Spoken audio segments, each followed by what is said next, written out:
spreading, now regional conflict. The state lawmakers are considering a bill that would reduce sentences for convictions of sexual abuse victims.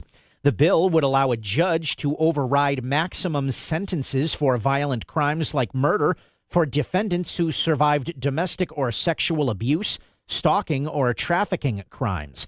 Similar bills have passed in New York, Oklahoma, Georgia, and Illinois. The bill would acknowledge the abuse cases as, quote, a contributing factor to the crimes they committed.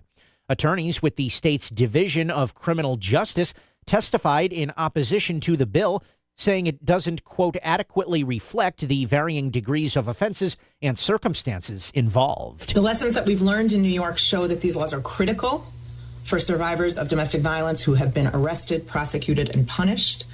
Our law in New York has surfaced so many important issues that face survivors who have been criminalized, and this law simply makes clear that domestic violence can contribute to a criminal offense and therefore should be taken into consideration in sentencing and in other important contexts.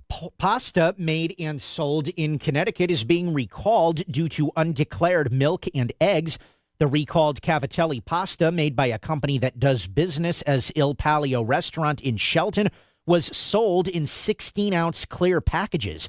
It was distributed to ShopRite on Boston Post Road in Milford, Big Y on Bridgeport Avenue in Shelton, and Walter Stewart's Market on Elm Street in New Canaan. The pasta can be returned for a full refund. Today is Election Day in Bridgeport for the Democratic Town Committee. The DTC is responsible for putting forward candidates for public office and engaging with local party members on a community level. Dr. Anna Price, a professor at Sacred Heart University, is one of the candidates for a slate in the 130th district and spoke about the goals that she and her fellow candidates have. We'd love to get more people to register to vote. We want to make sure that they're aware of when there's an upcoming election, what's on the ballot, what their vote would mean, whether it's a yes or a no. We want to know, what issues are important to them and what type of leaders are they looking for. The polls are open today until 8 p.m. And the Yale football program is under new leadership. The university introduced Kevin Cahill as its new head football coach Monday morning. Cahill served the past 3 seasons as Lehigh's head coach, but he served as an assistant under former Yale head coach Tony Reno from 2012 to 2022. I'm Chris Williams with WICC News.